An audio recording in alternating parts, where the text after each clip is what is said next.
더불어민주당 대표를 새로 뽑는 전당대회가 20여일 앞으로 다가왔습니다. 문재인 정부 집권 후반기 당권 경쟁에 뛰어든 이낙연, 김부겸, 박주민 새 후보를 안승길 기자가 만나서 지역 현안에 대한 생각과 포부를 들어봤습니다.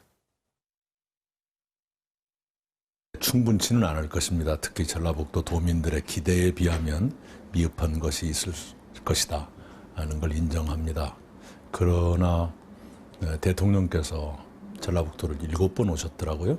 저는 그것보다 더 많이 왔었고요.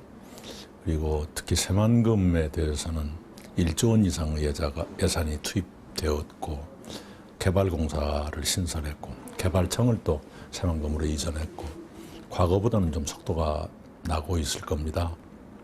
더 노력을 해야겠습니다.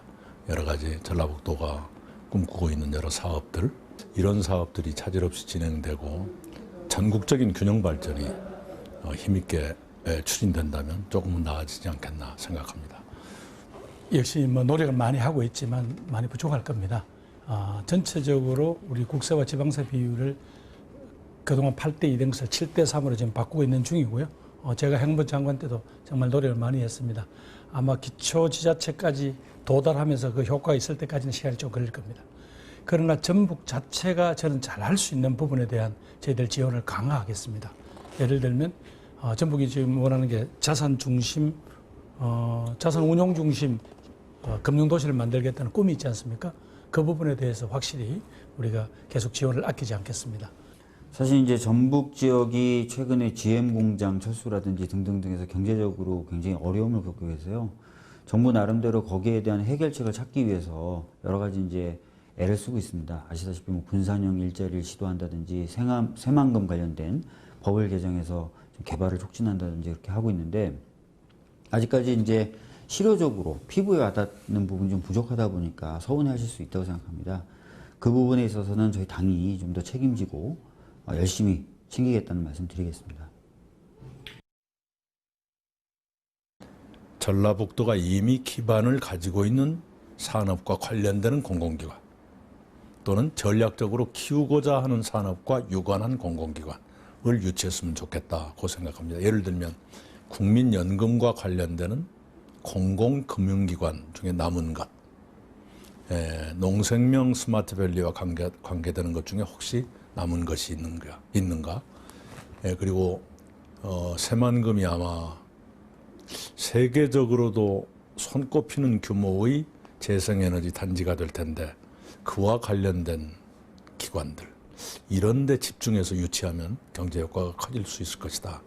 1차 공공기관 이전이 그 나름대로 의미는 있었습니다만은 기존 어떤 도시하고 잘 섞이지 못하는 그런 한계가 드러났습니다. 2차 공공기관 이전 지금 봐서는 한 140, 50개가 대상이 될 것 같은데요. 물론 과거처럼 이른바 덩치가 크고 외형이 큰 기관들은 대부분 다 이전을 했습니다. 그러나 이번에 갈 기관들은 기왕에 가 있던 공공기관들 및 그 지역의 어떤 여러 가지 경제, 산업 이런 역량들하고 시너지를 낼 수 있는 그런 연관 연구소, 연관 기관들을 보냄으로써 해당 지역이 앞으로 어떤 튼튼한 어떤 경쟁력을 갖는 클러스터로 발전해 나갈 수 있도록 그렇게 배치하도록 하겠습니다. 이제 1차로 공공기관 지방 이전을 했어요. 그런데 안타까운 게 이제 몇몇 사례를 빼고는 정주 조건을 갖추지 못하다 보니까 실질적인 인구 분산이라든지 균형 발전에 좀 기대에 못 미친다라는 평가도 나오고 있습니다. 비근한 예로 나주 같은 경우도 이제 한전이 이전에 갔지만 주말만 되면 이제 기차역이나 버스 터미널에 사람들이 가득 차죠. 왜? 서울로 가야 되니까. 그런 부분을 좀 풀어야 됩니다. 그래서 이제 2차 공공기관 이전도 당연히 돼야 되고 덧붙여서 1차 이전됐던 기관들에 대한 정주 요건 갖추는 것, 그 다음에 2차 이전과 더불어서 또 다시 정주 요건을 갖추는 작업들이 지속이 돼야 되는데 부산, 울산, 경남은 광역철도망 계획을 가지고 있고 용역까지 들어갔어요. 대전, 세종, 청주도 마찬가지입니다. 그런 쪽으로 가려고 합니다. 아마 대구, 경북도 그 비슷한 구상을 하게 될 겁니다. 호남권이 조금 한 발 늦었습니다. 근데 지금이라도 해야 되는데 이 대도시들이 이렇게 밀집해 있질 않거든요. 전주 익산 간 전라선 고속화, 서해안 KTX가 당장 이루어지기는 쉽지는 않을 겁니다. 그리고 남해안 철도, 또 부산에서 광주까지 가는 경전선, 이런 것들로 연계해서 가는 방안이 어떨까? 그러지 않아도 전라선 고속화 문제는 여수 쪽에서도 강력히 원하고 있습니다. 그래서 전주와 여수, 전남북이 합쳐서 하면 효과가 더 빨리 나타날 수 있을 것이다. 저도 중앙에서 돕겠습니다.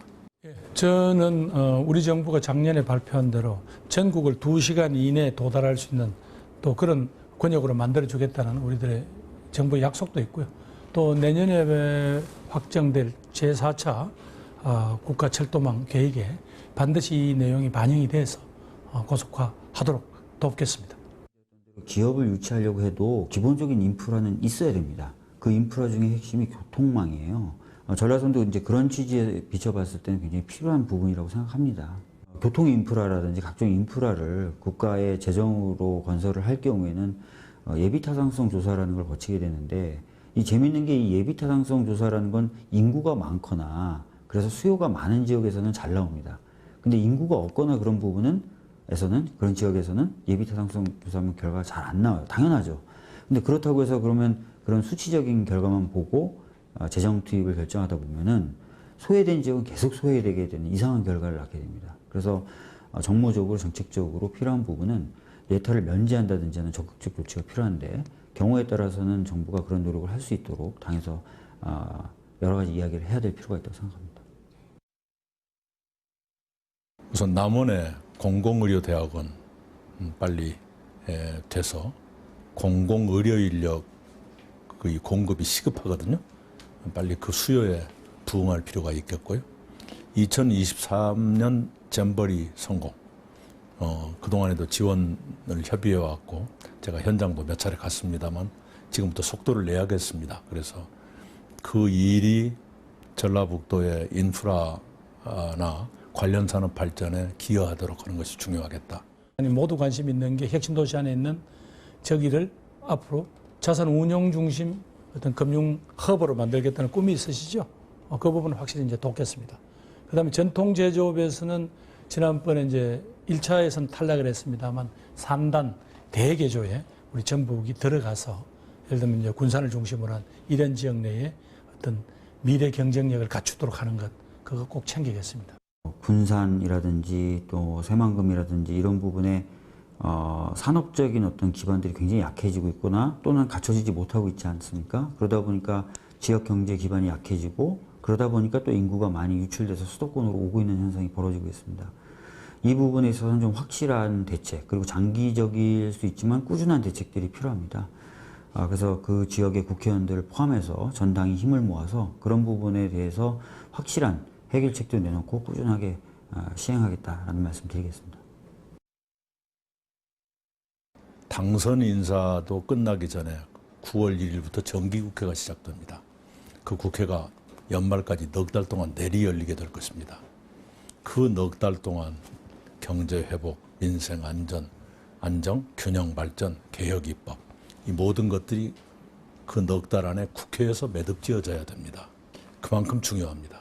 그 중요한 시기에 국회에서 벌어지는 이러한 일들을 원활하게 하는데 제가 좀 더 적합하겠다, 이런 판단을 했습니다. 기왕에 제가 많은 경험을 가진 사람으로 성장을 했습니다. 그런 경험을 활용해서 국가적 위기도 극복하고 당의 어려움도 극복하고 그리고 아까 말씀드린 몇 가지 시급한 과제들도 해결하고 이렇게 하고 싶습니다. 이번 당대표는 다음 자신의 정치적인 그림을 그려서는 안 된다고 생각합니다. 사실은 모든 손에 흙을 묻히면서 날아올 돌판매를 맞아가면서 우리 대선 후보들 잘 경선 관리도 하고 또 그분들이 원팀이 되게 조율도 하고 그리고 국민들에게 또 필요한 일이 있으면 사과도 하는 이런 악역도 감당해야 되는 게 당대표의 역할이라고 생각합니다. 그래서 저는 이번 당대표가 되면 저희 다른 어떤 정치적인 야심, 꿈 다 접어버리고 내년 4월에 있을 서울시장, 부산시장 재보궐선거, 내년 가을에 있을 대통령 후보 경선의 공정한 관리, 그리고 2022년 3월 대통령 선거, 2022년 6월 전국 동시지방선거까지를 책임지는 그런 당대표가 되겠습니다. 우리 당 대선 후보가 누가 되더라도 승리를 담보하는 확실한 제가 등뼈 노릇을 하겠다 그 말씀을 드립니다. 모든 것이 바뀌고 있고 또 바뀌어야 되는 상황이다. 전환의 시대인 거죠. 전환 시대를 이끌어가고 전환 시대의 청사진을 그리는 역할을 당이 해야 됩니다. 그러기 위해서는 당은 긴 호흡으로 여러 가지 창구로 사회적 대화를 통해서 그런 청사진들을 마련해 나가고 또 필요에 따라서는 국민들을 설득해야 됩니다. 당이 굉장히 능동적으로 바뀌어야 된다는 것입니다. 그렇게 능동적인 정당으로 혁신할 자신이 있습니다. 그것을 통해서 또 시대도 전환시킬 자신이 있습니다. 새로운 시대를 꿈꾸고 또 새로운 시대를 여는데 꼭 나이와 경험만이 중요한 건 아니라고 생각합니다. 때로는 상상력, 때로는 거침없음이 오히려 해답일 수가 있습니다.